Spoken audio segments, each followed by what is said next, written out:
ईशने आपको इतका व्यवस्थित हात जोड रहा है ना, त्यावरच समजी गे भारी वय ने भो.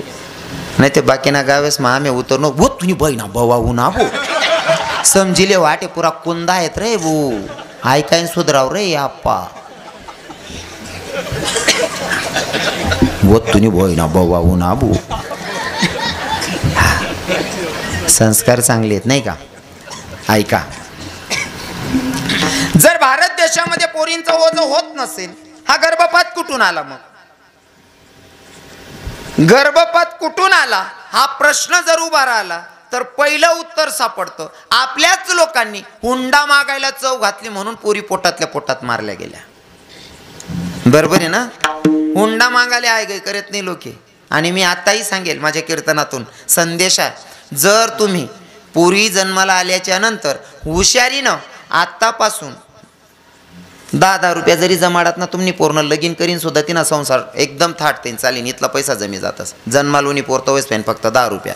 बाकीना लोक म्हणतील महाराज रोजना 10 रुपया टाकणं काय सोपं शे का रे. रोजना 50 रुपयान पुड्या खावाल चव घालस तर चाल जास तुले. आणि पूर्णी करता 10 रुपया ठेवशी तर नुकसान होई जाई का. जवळ आपलं कोणी भेटणं का तो भेटाना आनंद काही वेगळा राहत. बरोबर आहे की नाही. फक्त भेटताना माडकरी पाहिजे. फक्त माडकरी राह ना ते भेटाना आनंद आहे. नाही ते बेवडा जर राह ना ते सगळा सासरा बी सांगच नका जवळ तथा जा तुम्ही. आम्ही बाहेर जाय ना 3 दिन जाय ना आम्ही लगीनले. अजून आमच्या सोबत आलेले माझे मामे भाऊ म्हणजे आमचे थोड्या दिवसात जे लॅबच चालवणार आहेत आमचे डॉक्टर साहेब, माझे लहान बंधू ते पण इथं कीर्तनात उपस्थित आहेत. अजून माझ्यावर नितांत प्रेम करणारे सगळे यूट्यूबचे चॅनल, त्यात आमचे छोटे कदम भाऊ कदम बी शेतस, आमचे दिनेश दादा साहेब आहेत, माझे रवी दादा साहेब आहेत. भागाभागातून परिसरातून आलेले सगळे श्रोतेगण, आलेल्या सगळ्या श्रोत्यांना जे माझ्यापेक्षा ज्ञानामानाने गुणाने मोठे असतील अशा श्रोत्यांच्या पायाला स्पर्श करतो आणि अभंगाकडे वळतो. विठ्ठल विठ्ठल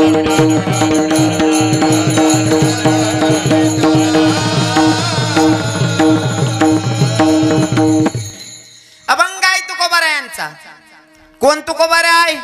ज्यांची 65 लाखाची जहागीर लोकांना दान करावी ती तुकोबार आहे. आणि ती तुकोबार आहे रस्त्याने चालत असताना शहाणली माणसं उभी होती, त्या माणसांनी तुकोबारायांकडे बघावं आणि तुकोबारायांना बघून म्हणावं, ए तू क्या अरे कुणाका चाललाय?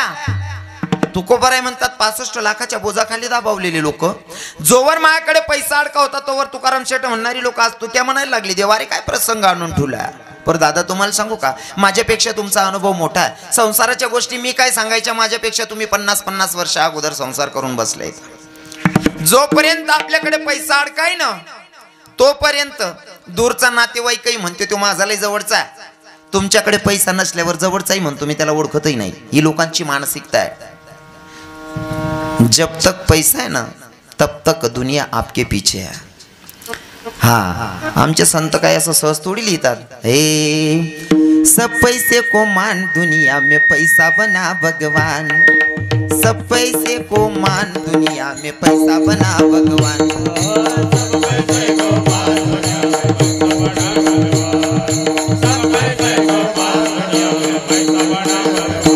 और पैसा बना भगवान. और जी पैसा बना भगवान. वो सब पैसे को मान दुनिया में पैसा बना भगवान. सब पैसे को मान दुनिया में पैसा बना भगवान.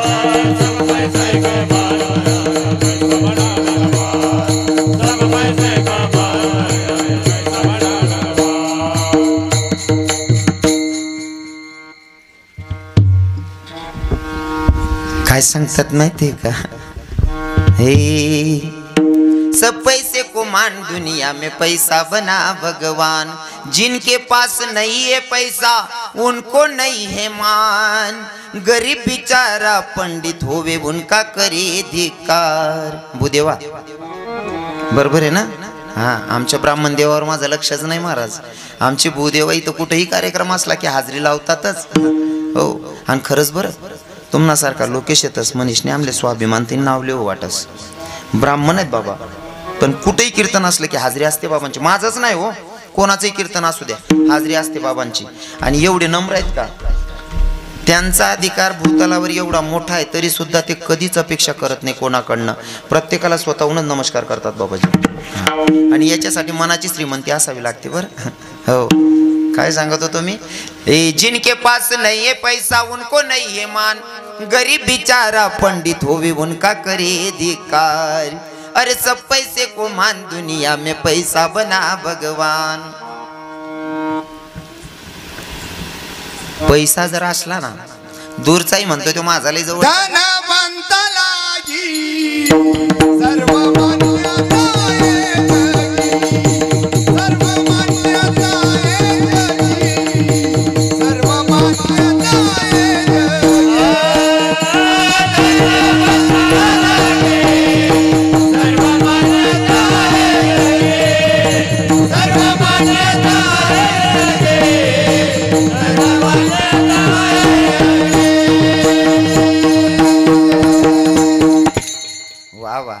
पैसेवाला असले की माणूस कुठं चुका लाच ठेवत नाही.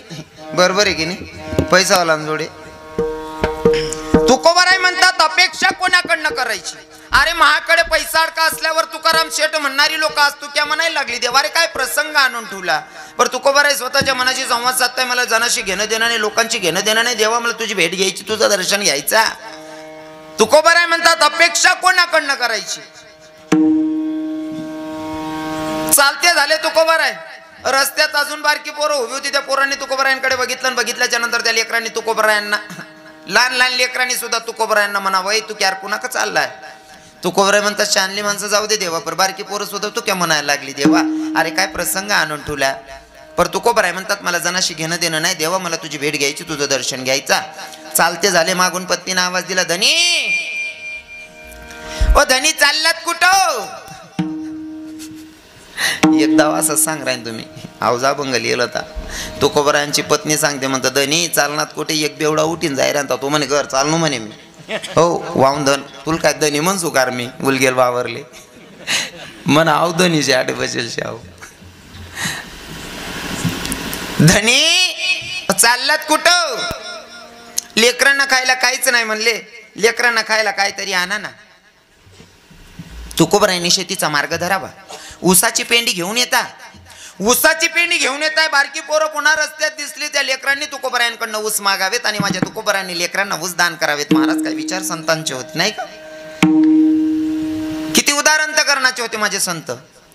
स्वतःची लेकरं उपवाशी पोटी मरतायत तरी दुसऱ्याच्या लेकरांना ऊस दान करतायत. महाराज अजून काय मनाची श्रीमंती बघायची नाही. ते आपण जर काही एक उसनं टिपरं लईच नाही गहू तर दोन पोरे येऊ द्या. एक आपला स्वतःना पोरगा आणि एक भाऊना पोरगा.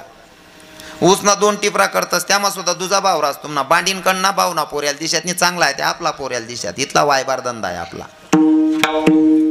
तुकोबारायांची लेकरं उपवाशी पोटी मरत होती तरी सुद्धा दुसऱ्याच्या लेकरांना उजदान करत होते माझे तुकोबाराय.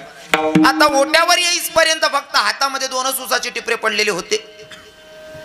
2 ऊसाचे टिपरे इथं बघितल्याच्या नंतर पत्नीनं बैग स्वतःची लेकरं उपवाशी पोटी मरतायत म्हणले दुसऱ्याच्या लेकरांना उजदान करतोय म्हणले. बाई या माणसाला काही संसाराची काळजीच नाही म्हणले. तुकोबाराय ओट्यावर आल्याच्या नंतर तुकोबारायांच्या पत्नीनं देवाकडे बघितलं आणि बघितल्याच्या नंतर देवाला शिवी घातली. पण देवाला शिवी घातली. देवले गाय दिने पण गाय देवानं एवढा आपली लायकी पाहिजे बर. नाही ते कोणी बी देवले गाय दिलेतच. बर पावसाळ्या मग दाबावर मिरच्या सुकाळाला टाक देतात बाया आणि देवनी शितळा चालू करत का माय ओ देव बी काय चगना ओ माय. म्हणजे त्यांना शिजन मग मिरच्या तू सुकाळशी तरी ako देवचं गेले. मग नेमकं चगेल कोणशी देखा बा. आता मी कसं काय सांगू मी एकला येईल शे. त्यांना शिजन मग आपण मिरच्या टाकीने सुद्धा देवले चगेल म्हणतात. म्हणजे देवले लोक कोणती भाषा मग कसा चुकीनं ठराय देतील काही सांगता येत नाही. एखादानं जर कधी न कळत काही नुकसान होणार ना जाऊ द्या हो. देव बी काही खराना नाही हो. ओ बापरे हो हो खराना. आता तू इथला खराना आहे का रे. दुसरा ना वावर म्हणा हार भरा तू ना वावर मला लईन बुंजशी तू इथला खराना वय गे. देव बी खराना नाही हो. पायटा मग दुसरा ना मेर कापिलेस आणि ज्या तसं करतं त्याच देवले दोष देतच. तुकोबारायांच्या पत्नीचा तेवढा अधिकार होता. तुकोबारायांच्या हातात 2 उसाची टिपरे बघितले आणि पत्नीनं रागारागात देवाकडे बघितलं, देवाला शिवी घातली. काय म्हणते माहितीये का? मेल्या काड्या सावड्या, अरे रणकी हो तुझी. हाय सिट्ट्या सुट्ट्या नका वाजू द्या. ते कीर्तन म्हणते ना, फरक नाही समजावं. शिट्ट्या जर वाजण्यात त्या केला इशारा जाता जाता.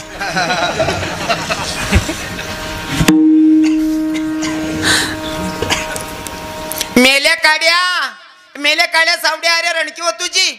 पर माझ्या नवऱ्याला वेड करून ठेवलं ग भैया देवानं.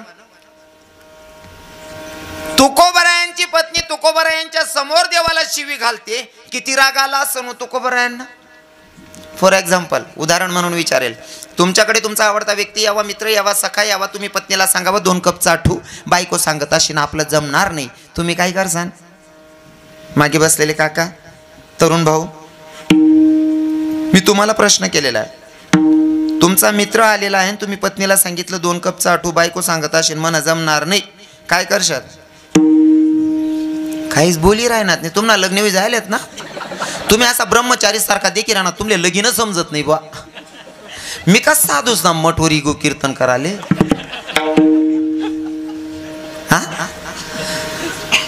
तुमच्या समोर तुमच्या मित्राचा जर पत्नी अपमान करत असेल तर संसारी माणूस बायकोच्या कानाखाली वाजवायला हे काही करणार नाही. काकाश्री बरोबर आहे ना दादा? तुमच्या मित्राचा अपमान तुम्ही सहन करू शकत नाही, बायकोच्या कानाखाली वाजवायला हे काही करणार नाही.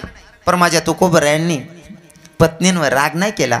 पत्नीवर राग न करता भगवंताकडे बघितलं, देवाला सांगितलं, देवा ती बोलते पण मनानं लय प्रेमळ आहे हो, तिच्या बोलण्या नका जाऊ. काय म्हणले? ती बोलते पण मनानं लय प्रेमळ आहे हो, तिच्या बोलण्या नका जाऊ. दादा, हे विचार माझ्या संतांचे होते. पण आहे ना, पत्नी रागवत्या, बाहेर लोक तुकाराम शेठ म्हणणारी तू क्या म्हणायला लागली. अपेक्षा कोणाकडनं ठेवायची? आणि तुम्हाला सांगू का, बाहेर वातावरण कसं का असू देत, पण घरातलं वातावरण जर चांगलं ठेवायचं असेल ना, तर 2 भूमिका समजदार पाहिजे. कोणत्या कोणत्या? पहिली तर पत्नी आणि दुसरी म्हणजे आई. पत्नी आणि आई या 2 भूमिका जर समजदार असल्या ना, कितीही सुकलेला बगीचा असला तरी तो फुलू शकतो. पण 2 लोक समजदार पाहिजे. कोण कोण? पत्नी आणि आई. पत्नी कितली समजदार पाहिजे माहिती का?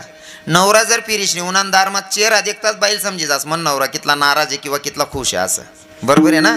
पतीचा चेहरा बघितल्याच्या नंतर बाईच्या लक्षात येतं माझा नवरा आनंदात आहे की दुःखात आहे. जर पती नाराज असेल ना, बाईनं काय करायचं? समजदार पत्नीनं बरं का बहिणीवर, पाण्याचा ग्लास घ्यायचा, पतीच्या जवळ जायचं, पाणी द्यायचं आणि हळूच विचारायचं, धनी का हो, काय झालं का? काय नाराज आहात का? काय टेन्शन घेताय तुम्ही? कर्ज झालंय ना? मी तुमची अर्धांगिनी आहे, तुमच्या सोबत मजुरी करेल आणि कर्ज फेडेल. तुम्ही टेन्शन घेऊ नका. त्याचं घर त्याला स्वर्ग वाटेल ना महाराज. बरोबर आहे की नाही? इथली भर देवाने नवराले, इथली भर देवाने ना नवरा अरे घर ना बाहेर निघाले नको, इथला आनंद वाटायला पाहिजे त्याला घर मग. हा, टेन्शन लिहू नका. माय कर्ज होई घे ना, मजुरी करसूत, 2 जण फेडसूत, फिटणं तिथलं फेडसूत, नाही फिटणं नाही मन दिसूत, पण तुम्ही टेन्शन लिहू नका. कितलं भारी वाटेल. हा, पत्नी समजदार पाहिजे आणि माय सुद्धा तेवढी समजदार पाहिजे. पोरगा जर उन्हाना दारमा समजी जाच मायले मन पोरगा काहीतरी टेन्शन माशी माय, तो उन्हाना त्याला सांगू भाऊ का रे काय वगैरे का ब टेन्शन लिहि राहणार आहे. आई पोरक ठेवून रे आई, मी म्हणतो पोरच आहे का? विठ्ठल विठ्ठल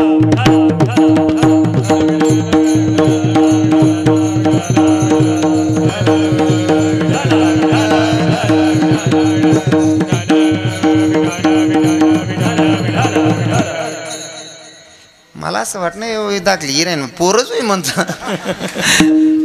म्हणे पोरच आहे बा. बस बेटा, तुमले असं वाटच होईन हाई जर पोर आहे त्यावर कितला दला होईन भाऊ. जय श्री राधे विठ्ठल विठ्ठल.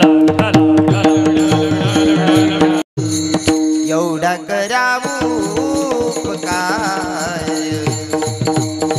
सांगा देवाना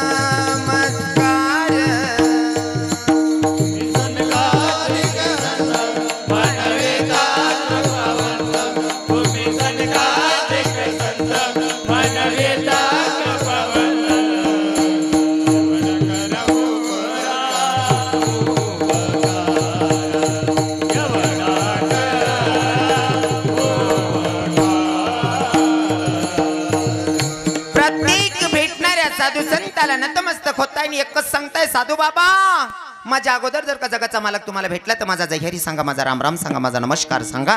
चालतायत तुकोबार आहे. पंढरपुरात प्रवेश केला, जगाच्या मालकाचं दर्शन घेतलं आणि दर्शन घेण्याचा आनंद तो फक्त संतांनी घेतला. देवाच्या दर्शनाचा आनंद गोपिकांनी घेतला. देवाच्या दर्शनाचा आनंद वारकरी घेतो, देवाच्या दर्शनाचा आनंद माझ्या राधेनं घेतला नाही का. हा, तुकोबारांनी देवाचं दर्शन घेतलं आणि दर्शन घेतल्याच्या नंतर इतकं सहज नाही, एक टक लावून बघतात. हा, क्योंकि भगवान को देवाला फक्त बघायचं नसतं, त्याला निरखायचं असतं आणि पारखायचं असतं नाही का. भक्त जेव्हा दर्शन करतात ना, 1 महिन्याची वारी करतात, वारीला महिनाभर चालतात, चालल्याच्या नंतर जेव्हा भगवंताचं दर्शन घेतात ना, महिन्याचा थकवा दूर जातो महाराज. क्योंकि भगवान का रूप इतना अच्छा है ना. हाँ, तो शृंगार पण करतो.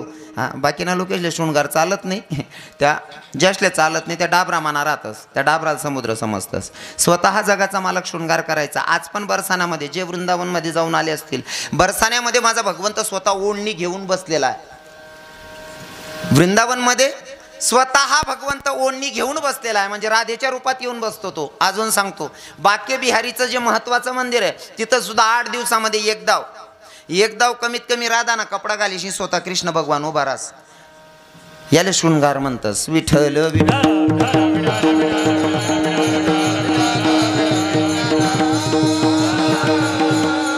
तभी तो भक्त कहते हैं भैया, ए सावली सूरत पे मोहन दिल दीवाना हो गया. एक तो तेरे नैन तिरछे, दूसरा काजल लगी, तीसरा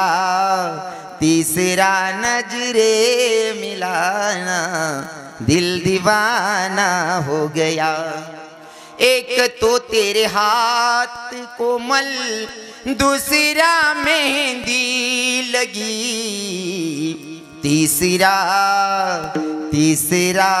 मुरली बजाना, दिल दीवाना हो गया. भगवंतानं शृंगार केलाय बरं. हा भाऊ लहान दादा, याचा व्हिडिओ यातले टाकायचा मधमा खेडा पाडणार असले. शृंगार काय तुमले देकाडांसाठी नाही रासाव म्हणा, भगवान लेरी जावांसाठी रास. बानट सुरूत ना काही बी अर्थ लायले तर.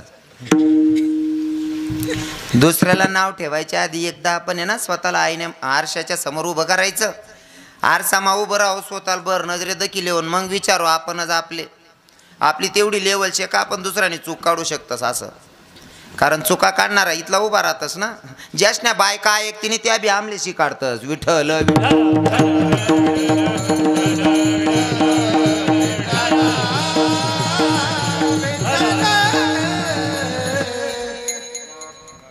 मुकलाशले जड जास असं बोलेल म्हणा, पण आपलं तत्व आहे ना बाबाजी.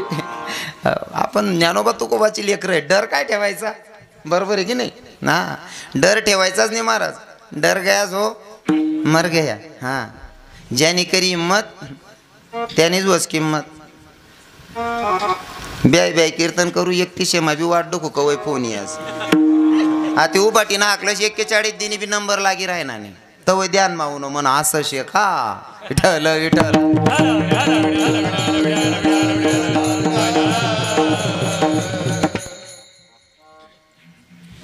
काय असते माहिती का, मी नेहमी उदाहरण देतो ना बाबाजी. जेव्हा हॉटेल ना आपण खायला नाही, तुम्हाला सगळ्यांना आयराणी समजते का? समजते ना. नाही मी असं विचारली राहणं मनच सांगेल बटास ना पल्ले पडीन ते चांगलं आहे असं.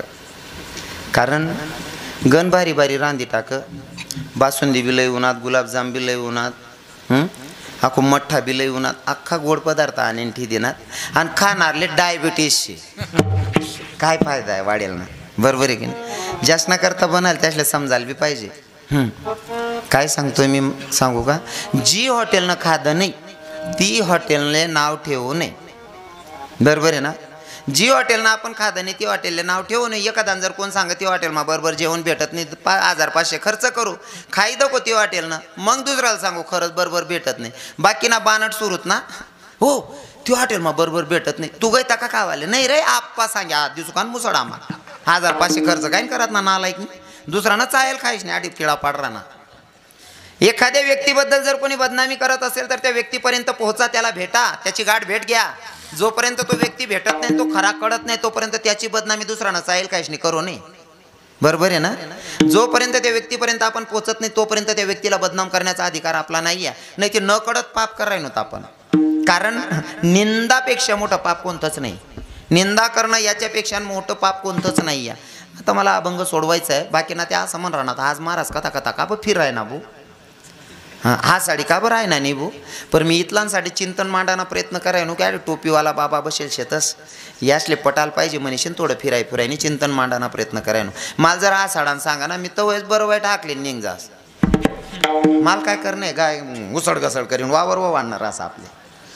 हा पण लोके चांगला आहेत भाऊ, चांगलं गागर पाड देऊ अशी इच्छा आहे म्हणे. आज काय करू तुम्ही सांगा, गागर पाडू का उसळ घसळ करू.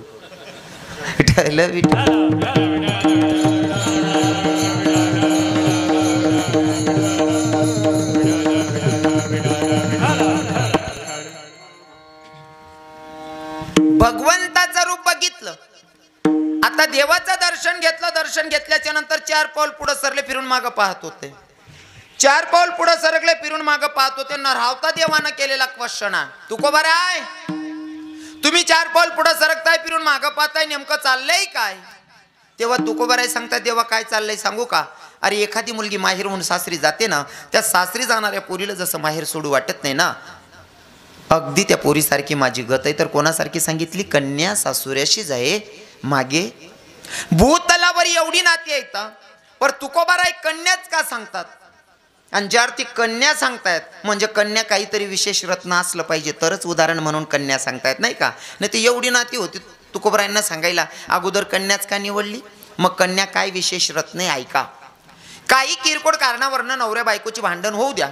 नवरा बायकोची भांडण झाल्याच्या नंतर बाई विचार करते, बाई का आता जर का मी माझ्या नवऱ्याला जेवायला सांगितलं माझ्या 33 पिढीचा उद्धार होईल, त्याच्यापेक्षा असं करते पोराला सांगते, बाडू जाय रे भाऊ तुझ्या बापाला जेवायला सांग.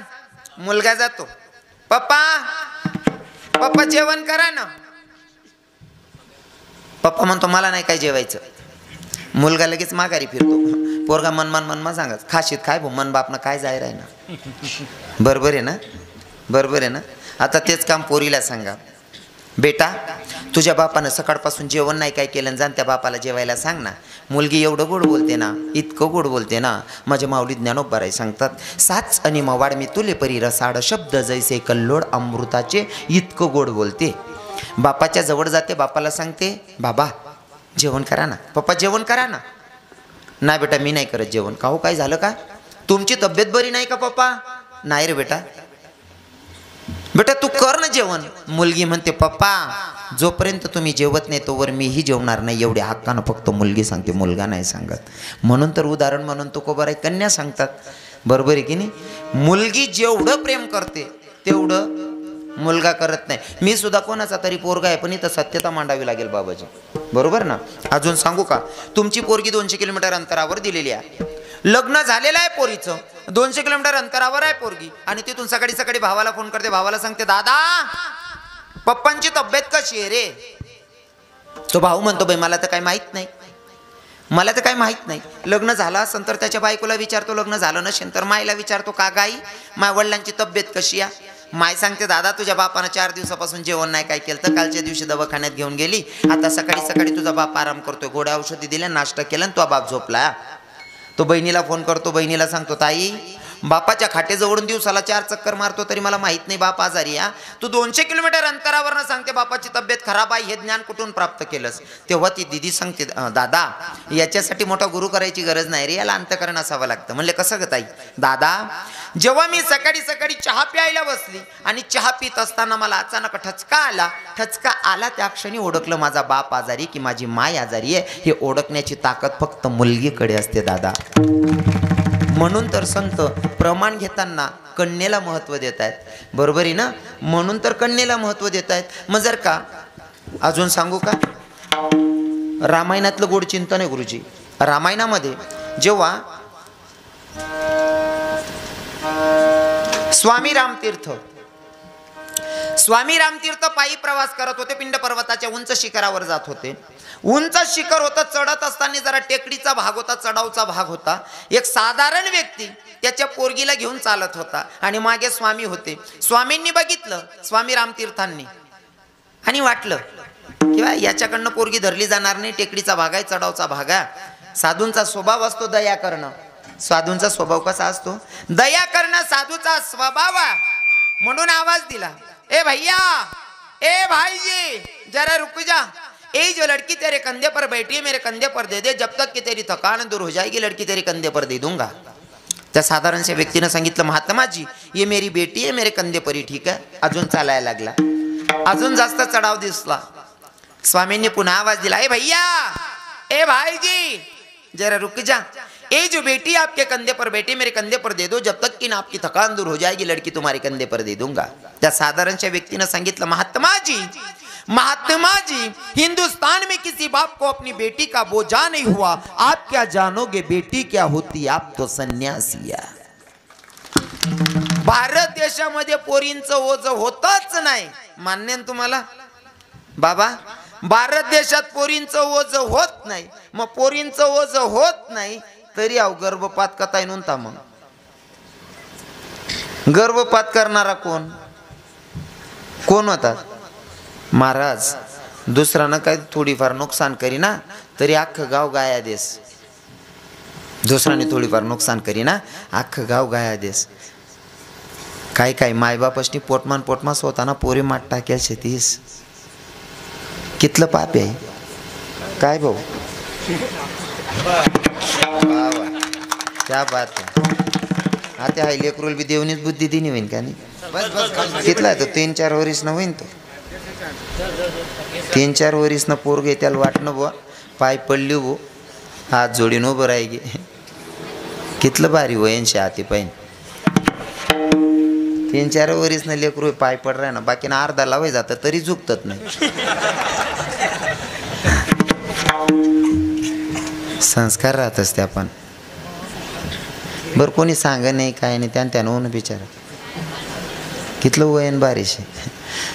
ईशने आखो इतका व्यवस्थित हात जोड रहा है ना, त्यावरच समजी गे भारी वयन आहे भो.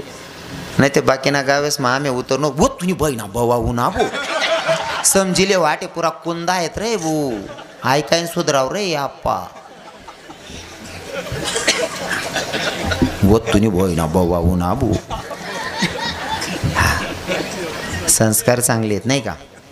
ऐका, जर भारत देशामध्ये पोरींचं ओझ होत नसेल, हा गर्भपात कुठून आला? मग गर्भपात कुठून आला हा प्रश्न जर उभा राहिला तर पहिलं उत्तर सापडतं, आपल्याच लोकांनी हुंडा मागायला चव घातली म्हणून पोरी पोटातल्या पोटात मारल्या गेल्या. बरोबर आहे ना? हुंडा मागायला आहे करत नाही लोके. आणि मी आताही सांगेल माझ्या कीर्तनातून संदेश आहे, जर तुम्ही पोरी जन्माला आल्याच्या नंतर हुशारीनं आत्तापासून 10 रुपया जरी जमाडात ना तुम्ही पूर्ण लगीन करीन सुद्धा तिना संसार एकदम थाटतेन चालीन. इथला पैसा जमी जातच. जन्मालोनी पोरतो वयस पेन फक्त 10 रुपया. बाकीना लोक म्हणतील महाराज रोजना 10 रुपया टाकणं काय सोपं शे का रे? रोजना 50 रुपयान पुड्या खावाल चव घालस तर चाल जास तुले. आणि पूर्णी करता 10 रुपया ठेवशी तर नुकसान होई जाई का? बरोबर आहे की नाही? हो, सगळं होतो करणारा पाहिजे फक्त.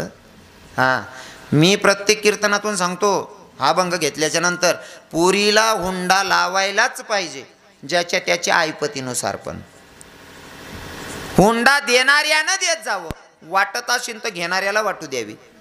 काय मत आहे तुमनं बाबा? मी बरोबर सांग राहिलो ना? हां, हुंडा देणाऱ्याने दिलाच पाहिजे, फक्त लाज वाटायला पाहिजे लेणारले कितलं लेवाना बा असं. एक पोरगा इंजिनियर होता, पोरगी देखाल घ्या, पोरगी आवडी गे, पोर सुंदर होती. पोरणा बापले म्हणे तुमनी पोरगी मला आवडी गे, लग्न करायला मी तयार शे, पण मला हुंडा पाहिजे म्हणे. कितला? 6 लाख रुपया. पोरणा बाप म्हणे एकटी पोरगीशे 6 लाख रुपया दी टाकू दे, इंजिनियर आहे जवाई. हो, 6 लाख रुपये दिले, हुंडा बी ठरी घ्या. तो म्हणतो की लग्न मला ह्या पद्धतीत सुशिक्षित पद्धतीत लग्न करायचं. मग कसं? म्हणे वरगोडामा एकटा नवरदेव नाही, नवरी पोरगीलाही फिरवायचं. या भाऊनी बग्गी तयारकडे एककडे नवरदेव बसणार, एककडे नवरी पोरले बसाड, बँड वाजावालाच नाही वाजानं सुरू कर. त्यांना मित्र जोर जोर मग नाचायला घेत आणि लगीन मग नाचणारा काय आहे करतस का? कितल्या का जाल्ल्या जीन्सने पॅन्टा राहत ना फाटतेस तो कुत तशा. इथला नाचू नका असं मी म्हणणार नाही, आनंद घेतला पाहिजे, ज्याला येस तो नाचस. बरोबर आहे की नाही? एवढे पोरं नाचत होते ब जोरात.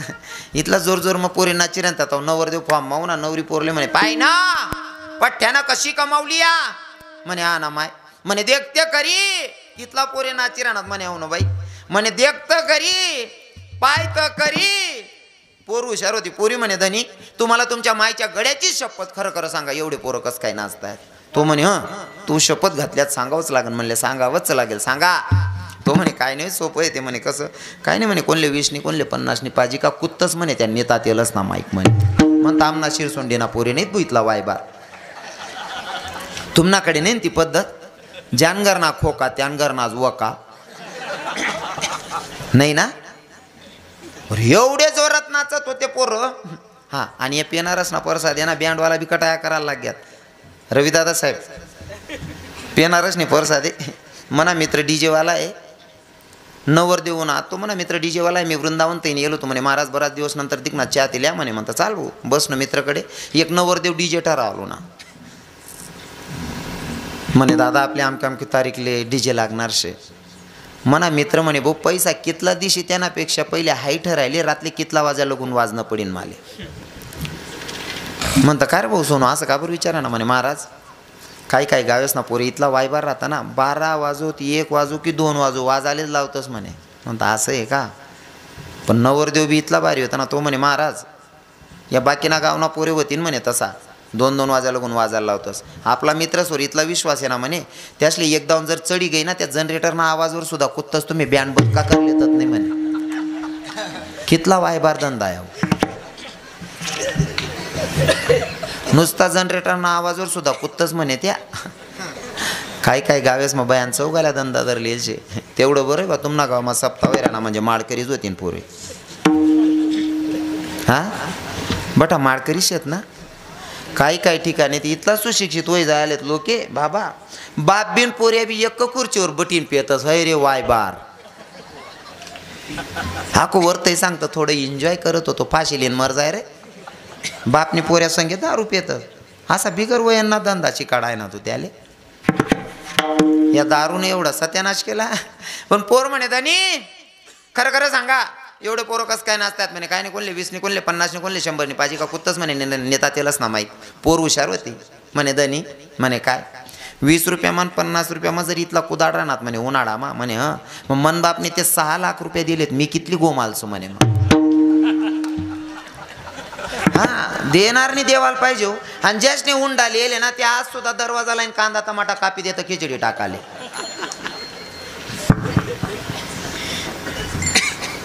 भारत देशामध्ये पोरींचं ओझं होत नाही तरी सुद्धा पोरींचा गर्भपात होतो. तुम्हाला सांगू का आतापर्यंत जे झालं ते जाऊ द्या पण याच्या पुढे तरी पाप होऊ देऊ नका. कंसाला आता तुम्ही काल्याचं कीर्तन करतात. आता हे 14 वर्ष म्हणजे 13 काल्याची कीर्तनं तुमची ऐकली गेलीत. 13 काल्याचे कीर्तन बाहेर ऐकले ते वेगळं. भागवत कथे चिंतन ऐकत असाल ते वेगळं. फक्त सप्त्याच्या हिशोबानं सांगतोय 13 कालाना कीर्तने ऐकाय घ्या तुम्हाला. ते आहे 14 एखादा कीर्तनकारनी कंसले चांगलं म्हणेल शका. कोणीच बरं म्हणत नाही. बरोबर आहे की नाही. कोणीच बरं म्हणत नाही. कंसाचं पाप काय होतं लक्षात येण्यासारखं. बाकीचं पाप नाही विचारत. ध्यानमा यावासारखं पाप कोणतं होतं. त्यांनी सख्खी चुलत बहीण 6 पोरे मारेल होतात. बरोबर आहे ना. बरोबर आहे ना. मनीषनी कंसले आपण कोणीच बरं म्हणतात पण मी कंसले सुद्धा चांगलं म्हणस. बाकी कीर्तनकार काय म्हणतस त्यापेक्षा मी चांगलं म्हणस. कारण आहे मामाश्री त्याले कंसनी त्या पोरीले जन्माला येऊ दिन मग मार. आपण पोटमा माठ टाकेल शेत. मग कंस चांगला का आपण चांगला. आणि तुमले कोणता अधिकारी कंसले गाया देवा ना. तुम्ही कंसना रेकॉर्ड तोड टाकेल शेन बहिणीवर. हा हाय जात परवडस पण हायच जात तुम्हाच जात ना तुमले कंटाळा बी जायला शे. बरोबर आहे की नाही. एखादी सुनबाईले जर पहिली पोरगी होई गी आणि दुसऱ्यांदा बी जर पोर होईनी म्हाताराला जर विचारा का हो बाबा तुम्ही सुनबाईल दिवस होतात काय होय ना. काय नाही बहीण आखो बी नातच होईनी माले. इथलं दुःख मा सांगी पण नात म्हणे. पण आई मायल जर सांग काको तुम्ही उवले दिवस होतात काय जाय शिलगाव रे बा आखो बी तीज वहिनी रे भो. तो शब्द आडे सांगाल चालवणे तुमले पटी घेऊन काय बोलतीस तुम्ही आज. आखो बी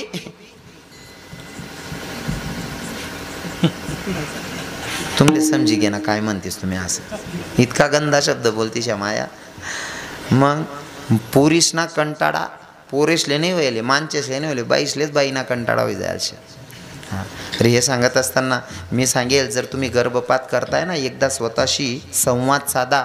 आज तुम्ही पोटातल्या पोरीला मारतायत, कदाचित हा विचार जर तुमच्या मायनं तुमच्या वेळेस केला असता तर तुम्ही हे जग पाहिलं असतं का? हां, कधी आलंय का मनात असं? हा विचार जर तुम्ही माय करले, ती शिलगाव माय पोरवे राहिली येईल मारी टाकू दे, आणि जर मार टाकते तुम्ही माहिती, तुम्ही आई जग देखतात का? कोणता अधिकार आहे आपले? जन्माला येणारं पोरणी काय पाप करेल रास का तिला जन्माला येऊन पहिले मार टाकतोस तुम्ही? कधी दुसऱ्याला तेवढा त्रास द्यायचा जेवढा आपण स्वतःसाठी सहन करू शकतो, नाही का? एवढं विशेष कन्या. आणि त्या पोरीचं समजा लग्न संबंध जुळलेले आहेत, लग्न संबंध जुळलेले प्रसंग आहे तो आता हळदीचा प्रसंग.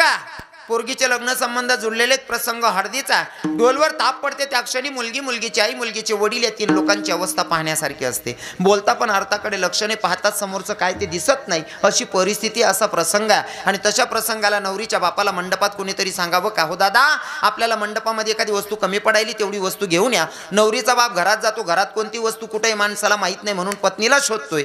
पत्नीला पाहतो, बेडरूममध्ये पाहतो बाई दिसत नाही, किचन रूममध्ये पाहतो बाई दिसत नाही, हॉलमध्ये पाहतो बाई दिसत नाही, बाई गेली कुठं? तर बाई अंधाराच्या एका कोपऱ्यामध्ये रडत होती. जवळ गेला नवरीचा बाप आणि त्याच्या पत्नीला म्हणजे नवरीच्या मायला विचारत होता, का गा काय करते एवढ्या अंधाऱ्यामध्ये? जवळ गेला बघतो तर बाई रडत होती. ए वेडी, काहून रडायलीस गे? का रडतीया? काय नाही हो धनी, तुला मंडपात कोणी काय बोललं का? तुझा कोणी अपमान केला का? नाही हो धनी. मग तू काहून रडते ग? बाईच्या डोळ्यात अश्रू होते, बाईच्या मुखातून वाक्य निघालं, धनी ओ स्वामी ऐका ना, दीदीला हळद लागली ना तेव्हापासून दीदी सारखी रडते हो. एकदा तिच्या जवळ जाऊन तिला समजावून सांगा का बेटा तू रडू नकोस म्हणून. तो नवरीचा बाप म्हणत होता, वेडी तू माय आहेस, तू 10, 20 नाही, 50 नाही, 100 बायांमध्ये बसून रडू शकते, पण मला नाही रडता येणार का? जर का मी रडलो ना, हा समाज मला कोणत्या नजरेनं बघेल? माणसासारखा माणूस काय बाईवानी रडायला लागला. मी जर का रडलो ना, हा समाज सांगेल तुला पैसे खर्च करायचं दुःख लागतोय म्हणून रडतोय का? मला नाही रडता येणार. दादा हळद लागली, रात्रभर दोघं नवरा बायको रडलेत, दिसत कोणालाच नाही रडताना, एकांत मध्ये रडत होते. आता सकाळी लग्नाची तयारी चालली, नवरीचा बाप ओट्यावर आहे. नवरीचा बाप ओट्यावर आला. आल्याच्या नंतर नवरीचा बाप ओट्यावर आला, एखाद्या नवीन इसमानं जावं आणि नवरीच्या बापालाच प्रश्न करावा का, हो दादा तुमच्या घराच्या समोर भला मोठा मंडप, पक्वानाचं जेवणाचं साधन बनतं, हे कशासाठी आणि कोणासाठी हो? नवरीचा बाप वरवर मनाने सांगतो, दादा माझ्या पोरगीचं लग्न आहे रे. वरवर मनानं सांगतो माझ्या पोरगीचं लग्न, पण अंतकरणातून आवाज निघतो, काय सांगावं दादा मी माझं स्वतःचं काडीच कापतोय, परक्या व्यक्तीला दान करतो ज्या पोराला मी बघितलं सुद्धा नाही. या दादा कधी नवरीचा बाप, नवरीचा भाऊ, नवरीची बहीण, नवरीची माय होऊन बघा, मग कळतं ते दुःख काय असतं. कारण मी हे अभंग घेतल्याच्या नंतर हे कीर्तन जेव्हा सांगतो ना, तेव्हा मला सांगायला आवडतं, भैया ज्याचं जडतं ना हे फक्त त्यालाच कळतं, इतरांना नाही ते कळायचं.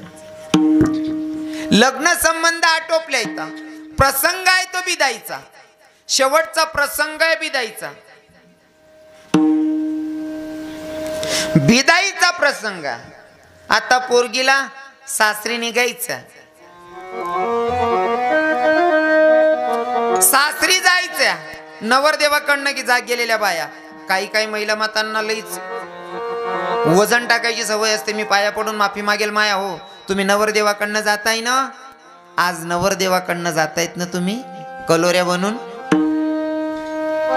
आज नवरदेवाकडनं गेलेत म्हणून वजन दाखवू नका, ते दिवस विसरू नका. तुम्ही सुद्धा तुमच्या मायबापांचं घर सोडून येत होत्या, तुमच्याही पोटी मुली आहेत, कदाचित तुमच्याही बहिणी आहेत, नवरदेवाकडनं गेल्यात म्हणून जास्तच इम्प्रेशन पाडू नका. काही बायाला वजनात असतात. नवरी पोरगीला सांगत होते, ए पोरी चल आपल्याला निघावं लागतं. पोरगी म्हणते, नवरी पोरगी आत्या तुमच्या सोबतच येते, पण यायच्या आधी मला एकदा माझ्या मायला भेटायचंय ना. तरी पण तिकडच्या बाया म्हणतात, काय भेटते तुझ्या मायला? अगं 20-22 वर्षाची होईसपर्यंत माईकडेच होती ना, तेव्हा नाही का विचारता आलं? आत्या तुमच्या सोबतच येते, पण यायच्या आधी एकदा माझ्या मायला भेटायचं ना आत्या. समधे नातेवाईक सगळे काका बाबा उभे येतात, पण पोरगी जाऊन अगोदर माईच्या गड्याला मिठी मारते. दादा, ज्या पोरीला आपण जन्माला घालतो ना ती मुलगी आपली कशी माय होते ऐका. ज्या पोरीला आपण जन्माला घालतो ना ती मुलगी आपली माय बनून आपल्याला समजवते. पोरगी आता सासरी जाताना माईच्या गड्याला मिठी मारते आणि माईला सांगते, आई मी तर चालली ग बाई सासरी, पर आई ऐक ना, माझे वडील जर का तुझ्यावर रागवले ना मा बापाच्या बोलण्या का नको जाशील गे. माझा बाप जर तुझ्यावर रागवलं ना मा बापाच्या बोलण्या का नको जाशील का. कारण माझ्या बापाला बाहेरचा व्यवहारही सांभाळावा लागतो, घरातलंही टेन्शन असतं. न कळत जर माझा बाप तुझ्यावर राग करेल ना तर माझ्या बापाला समजून घेशील गे माय. ती माय सांगते, हो बेटा तू सांगते ना तसंच करेल, पर बेटी ऐक ना, जाते ना जा, दिल्या घरी सुखी राहा, सासू सासऱ्यांना आई वडील समज, असं कोणतंच काम करू नको ज्याच्याकडून आमची मान खालती जाईल. असं वागून दाखव, तुझ्याबद्दल आम्हाला स्वाभिमान वाटला पाहिजे. मायला भेटलं गेलं. मंडपाच्या कोपऱ्याला चिमुकली बहीण उभी आहे. बहिणीच्या जवळ गेली, बहिणीच्या जवळ गेली आणि बहिणीच्या जवळ गेल्याच्या नंतर बहिणीला सांगते, ताई ए दीदी, सारखी सारखी सावलीसारखी माझ्या मागं पुढे हिंडायची राणी, जर का तुझी आठवण आली ना बाई तर हातातला घास हातात, घशातला घास घशातच राहील ग दीदी, कशी जगेल मी तुझ्या वाचून. बहिणीला भेटलं गेलं दादा. मंडपाच्या कोपऱ्याला भाऊ उभा, भावाच्याकडे धाव घेते, भावाच्या गड्याला मिठी मारते आणि भावाला सांगते, दादा माझ्याकडनं जर तुला मारलं गेलं असेल ना राजा तर या बहिणीला माफ कर रे दादा. तो भाऊ म्हणतो, ताई तू मला मारलं ना मी त्या क्षणी विसरलो. ए ताई तू मला मारलं ना मी त्या क्षणी विसरलो. रडायला एवढ्यासाठी येतय ग, तू फिरून कधी येशील म्हणून या घराचा एक एक काना नको कोपरा तुझी वाट बघेल दीदी, का तू फिरून कधी येतेस म्हणून. दादा पुन्हा सांगावं वाटतंय, ज्याचं जडतं ना, ज्याचं जडतं ना हे त्यालाच कळतंय. पोरी ज्याचं जडतं हे त्यालाच कळतं, इतरांना नाही ते कळायचं. पोरगी जेव्हा सासरी जाते ना हे दुःख कोणाला कळतं, ज्याची मुलगी जाते ना त्या बापाला कळतं, ज्याची मुलगी जाते ना त्या मायला कळतं, ज्याची बहीण जाते त्या भावाला कळतं, ज्या बहिणीची बहीण जाते त्या बहिणीला कळतं. कारण ज्याचं जडतं ना दादा हे फक्त त्यालाच कळतं. तो मंडपातला भाऊ सांगत होता, ताई तू मला मारले म्हणून नाही गरडत, ताई तू फिरून कधी येशील, तू फिरून कधी येशील म्हणून या घराचा एक एक काना नको कोपरा तुझी वाट बघेल दिदू, म्हणून रडायला येतंय ग.